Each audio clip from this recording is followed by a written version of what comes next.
আসসালামু আলাইকুম। যারা ডুয়েল ব্যান্ডের কনফিগার করতে পারছেন না তাদের জন্য, তাদের সুবিধার্থে আমরা ডুয়েল ব্যান্ডের কীভাবে কনফিগার করতে হয় সেই ইয়াটা বলে দিচ্ছি। ফার্স্টে পন পোর্টের লাইন লাগাইতে হবে, আর যদি ল্যাপটপ থাকে ল্যাপটপে, অথবা যারা মোবাইলে করবেন তারা ওয়াইফাই দ্বারা কানেক্ট করে নেবেন। 2.4 গিগাহার্টসে আগে পাবেন, তারপরে 5টা এখান থেকে কনফিগার করে নিতে হয়। সো আমরা যদি কনফিগার করতে হয় তাহলে আমরা কনফিগারের ইয়াতে যাচ্ছি।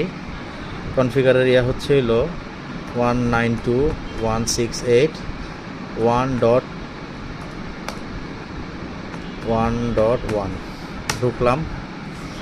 এখানে ইউজার এবং অ্যাডমিনিস্ট্রেশন দুইটা দিয়েই ঢোকা যাবে। অ্যাডমিনিস্ট্রেশনটা গেলে হবে অ্যাডমিন, পাসওয়ার্ড অ্যাডমিন ছোটো হাতে যেভাবে লেখা আছে ওভাবে গো। তারপরে স্ট্যাটাসে যাইলাম। স্ট্যাটাসে যাওয়ার পরে আমরা দেখব এখানে ফার্স্টে আমরা স্ট্যাটাসে যাওয়ার পরে দেখতেছি যে আমরা পাইছি। আমরা ফার্স্টে যেটা চেক করবো সেটা হচ্ছে পন পাইছি কিনা, সেটা আগে চেক করতে হবে। তো পন কীভাবে পায় সেটা বেসিকে গেলেন, তবে স্ট্যাটাস থেকে ওয়াইনে যাবেন। স্ট্যাটাস থেকে ওয়াইনে যাওয়ার পরে যে এখানে পনের যে ইয়াটা আছে, এই পনটা দেখবেন কত ডিবিতে আপ হয়েছে। এই যে আমার 26.2-তে আপ হয়েছে, ঠিক আছে।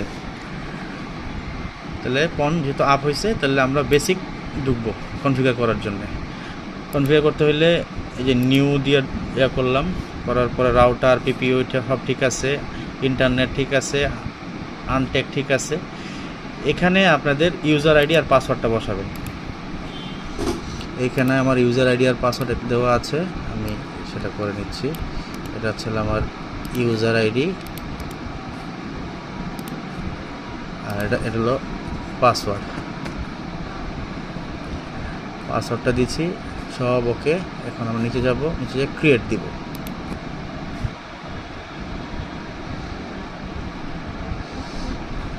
একটু সময় নিতে পারে, হয়ে গেছে।